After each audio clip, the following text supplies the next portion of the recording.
As students are heading back to the classroom, I want to discuss school safety. It's on the minds of many, and it begins the moment your child walks out the front door. According to AAA, crashes are one of the leading causes of death for school-aged children.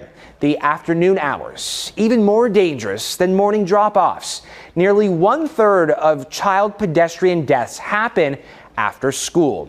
Joining me now with more is Doug Shupe with AAA and County Traffic Liaison Tess Rowland. Good morning to you both. Thank you so much for your time.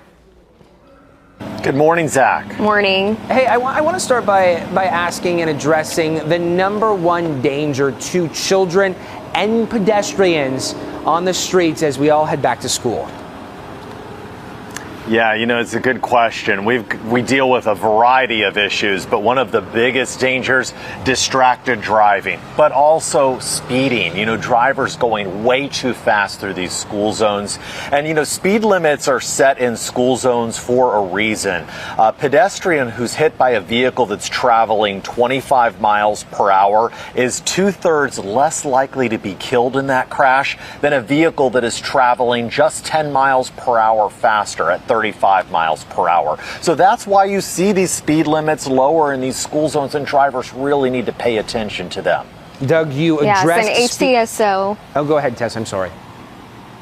Well, the HCSO will be monitoring that as well. That's why these speed limits are lower. The traffic citations will be increased in a school zone area, and we're going to be partnering with the ISDs for the first week of school to ensure that drivers are paying attention and abiding by these laws. Yeah, Tess, we always say it takes a community. Doug, you just mentioned speeding.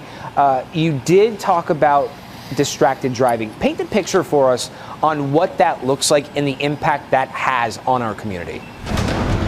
Yeah, back to school is a very chaotic time for many parents and guardians as they're getting their kids ready.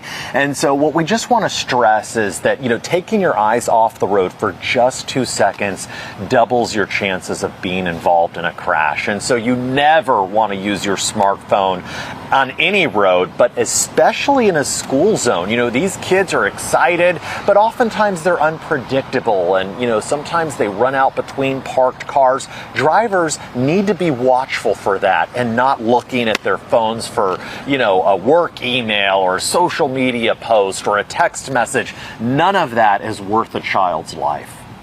Yeah, you're absolutely right. Okay, I want to go back to the basics here. I know these are things many of us know, but it's good to talk about. It's good to remind our viewers of the proper way to wear a bike helmet and, of course, make sure it fits properly as kids, ride their bikes to school.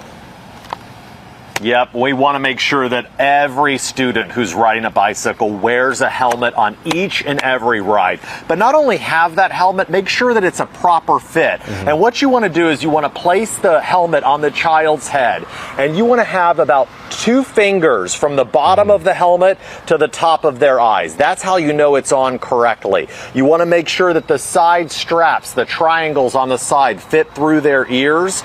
And then you want to have only room for 1 finger between the lower strap and their chin. That's to ensure that it's going to fit properly and not fall off while they're riding. And you just want to stress, please, to every bicyclist out there, use those helmets to protect their heads in the event of a crash. And then, of course, if you are in a crash or if you have an incident with that helmet, it is important to replace that helmet.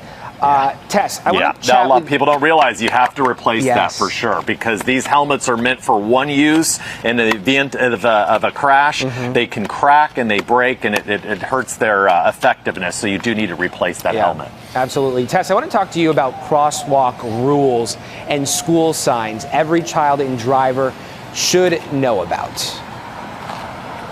Yeah, so you should be using a crosswalk if it's available to you. A lot of times what we see on the roadways are drivers not giving a full, complete stop. That is so important to ensure that a child can get to where they need to go safely. Remember, they may be inexperienced in entering the crosswalk. They may not know to look out for you. We recommend that parents teach children when they're entering the crosswalks to make eye contact with that driver as well. It's very important, but drivers need to really step up and do their part and be responsible. Children are inexperienced and less visible.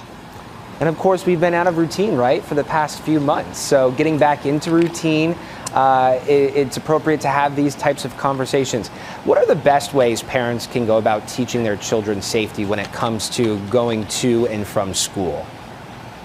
Well, especially if it's a new campus that you're visiting, as a parent or guardian, you want to walk with your children. Walk that route. Point out any potential challenges and talk to your kids about how to avoid them. And then also just teach your kids about school bus safety as well. And drivers need to remember these school buses are going to be back out there on the road. If you see those yellow lights flashing, that means the school bus is preparing to stop. If you see the red lights flashing with the stop sign extended, that means the school bus is actively loading or unloading children, and drivers must stop and they cannot go again until that stop sign retracts back toward the bus. So, and for children, teach your kids to look both ways and double check before getting off that school bus to make sure there's no traffic coming.